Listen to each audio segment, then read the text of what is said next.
Hello students, welcome in this YouTube channel. Students, we are here with the video of history. Chapter is the making of the global world. And students, we are covering the topic Indian trade, colonialism and global system. We will know in this topic that how was the Indian trade on that time and how the colonial rule affected and how it was playing its part in the global system. So first of all, we will cover it through the points. So let's begin with the first point. Historically, fine cotton produced in India were exported to Europe. हम जानते हैं कि starting से ही शुरू से ही India का जो cotton था वो इतना बेहतर, इतना अच्छी क्वालिटी का होता था कि उसकी डिमांड पूरे वर्ल्ड में हुआ करती थी. तो उसका एक्सपोर्ट पूरे वर्ल्ड में होता था, पूरी दुनिया में होता था, इवन ब्रिटेन में भी होता था. ठीक है. With industrialization, British cotton manufacture began to expand and the industrialists pressurized the government to restrict cotton import and protect local industries.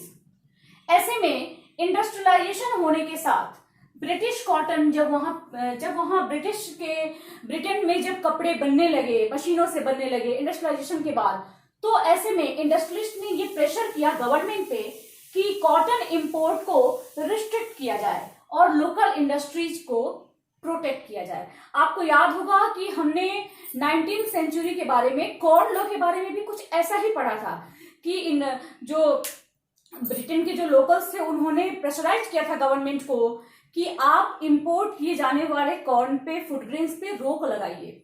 ऐसा ही कुछ यहाँ होता है. यहाँ पे इंडस्ट्रियलाइजेशन के बाद ब्रिटिश जब वहां की इंडस्ट्री जो थी वो कॉटन प्रोडक्ट बनाने लगी, तो ऐसे में इंडस्ट्रियलिस्ट ने इस बात के लिए गवर्नमेंट से प्रेशर बनाया कि आप कॉटन इंपोर्ट करने को बंद कीजिए, इस पे रिस्ट्रिक्शंस लगाइए. ठीक है, ताकि जो लोकल इंडस्ट्रीज हैं उनको प्रोटेक्ट किया जा सके.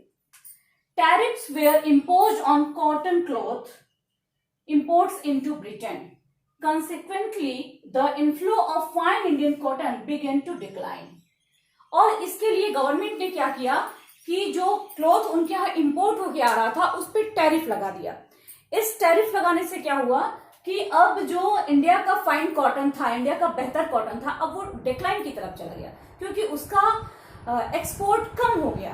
क्योंकि ब्रिटेन ने क्या किया था, ब्रिटेन ने इस पे काफी रोक लगा दी थी, इस पर रिस्ट्रिक्शंस लगा दिए थे, टैरिफ लगा दी थी. ठीक है. अब देखिए, अब इस टैरिफ का क्या असर पड़ता है. अगले पॉइंट पे जाने के पहले मैं पहले इसको आपको बताऊं. इस टैरिफ से ब्रिटेन में तो इंपोर्ट होना कम हो गया, बंद हो गया, तकरीबन बंद ही हो गया. लेकिन अब ब्रिटेन ने ये क्यों लगाया था रोक? इसलिए लगाया था कि हमारे जो लोकल इंडस्ट्रीज हैं वो बचे रहें, वो प्रोटेक्टेड रहें. लेकिन इंटरनेशनल मार्केट में जो इंडियन कॉटन था वो ब्रिटिश कॉटन को काफी हार्ड कॉम्पिटिशन दे रहा था. दैट्स वाई अब ब्रिटेन के पास इस बात का भी ऑप्शन ढूंढने का उनका काम था कि ऐसा क्या करें कि ये कंपटीशन जो है ये बंद हो जाए, इस कंपटीशन में हम इंडियन कॉटन से आगे निकल जाएं. ठीक है. तो from the early 19th century British manufacturers also begin to seek overseas market for their cloth. और अर्ली 19th सेंचुरी के साथ ही ब्रिटिश के जो मैन्युफैक्चरर्स थे, जो ब्रिटिश के इंडस्ट्रीज थे, वो ऐसे मार्केट की तलाश में थे जहां पे वो अपने गुड्स को बेच सके, अपनी कंट्री में भी और अपनी कंट्री के बाहर भी. ठीक है. Excluded from the British market by tariff barriers, Indian textile now faced stiff competition in other international markets. British market से बाहर किए जाने के बाद, क्योंकि ब्रिटेन ने तो इस पे टैरिफ लगा करके इस पे इंपोर्ट को बिल्कुल ही रोक दिया था एक तरह से, तो ब्रिटिश मार्केट से बाहर किए जाने के बाद से इंटरनेशनल मार्केट में भी इंडियन टेक्सटाइल को एक बहुत ही मुश्किल कंपटीशन मिल रहा था ब्रिटिश गुड से, ब्रिटिश कॉटन से, ब्रिटिश क्लॉथ से. ठीक है, ब्रिटिश टेक्सटाइल से. लेकिन इस समय भी इंडियन जो टेक्सटाइल थे वो बेटर होता था क्वालिटी में, लेकिन चूंकि ब्रिटिश टेक्सटाइल कम प्राइस में भी मिलता था तो लोगों का अट्रैक्शन उधर ज्यादा हो रहा था, लेकिन क्वालिटी के मामले में अभी भी इंडियन टेक्सटाइल बेटर था. इसके बाद हम देखेंगे कि अब ब्रिटिशर्स ने क्या किया. Over the 19th century the British goods flooded the Indian market. लेकिन अब क्या हुआ, ये वो समय था 19th सेंचुरी जब इंडिया में ब्रिटिश कॉलोनी बन चुकी थी। तो अब इन्होंने क्या किया कि इंडिया से रॉ मटेरियल्स लेने शुरू किए, यानी किसी तरीके से इंडिया के रॉ मटेरियल भी हम ले लें। इंडिया का जो फाइन कॉटन प्रोड्यूस होता है, जो एग्रो रॉ मटेरियल होता है, जो एग्रो इंडस्ट्री का रॉ मटेरियल है कॉटन, उसको ले लें और उसको भी अपने यहाँ खरीदने के साथ साथ और अपने गुड्स को यहाँ के मार्केट में बेचें। और ये हुआ भी 19th सेंचुरी आते आते 19th सेंचुरी जैसे जैसे आगे बढ़ रही थी, वैसे वैसे इंडिया का पूरा मार्केट ब्रिटिश गुड्स से फ्लडेड हो गया था, भर गया था। ठीक है, food grains and raw materials export to Britain and rest of the world increase.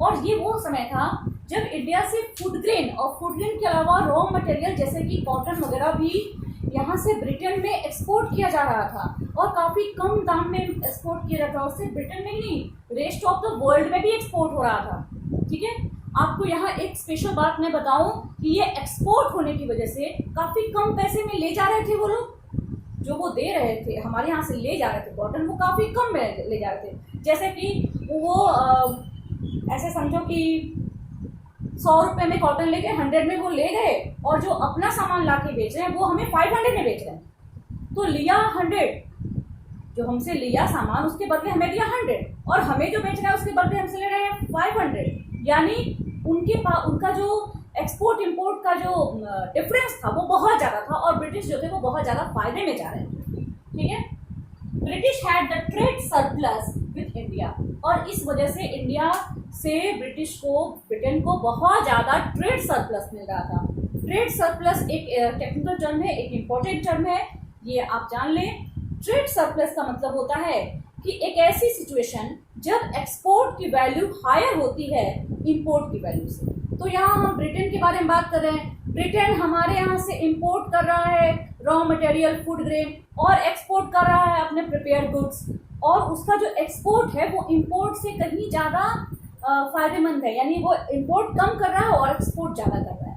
तो ऐसे में उसको ट्रेड सरप्लस मिल रहा था, और इस ट्रेड सरप्लस का यूज़ ब्रिटेन इंडिया में क्या करता था, इंडिया में यहाँ पे जो ट्रेड डेफिसिट थे दूसरे कंट्रीज के साथ भी जो भी इन्वेस्टमेंट उसे करना पड़ता था वो इसी ट्रेड सरप्लस से वो करता था यहाँ पे। ठीक है, तो स्टूडेंट्स ये थे Indian trade, colonialism and global system.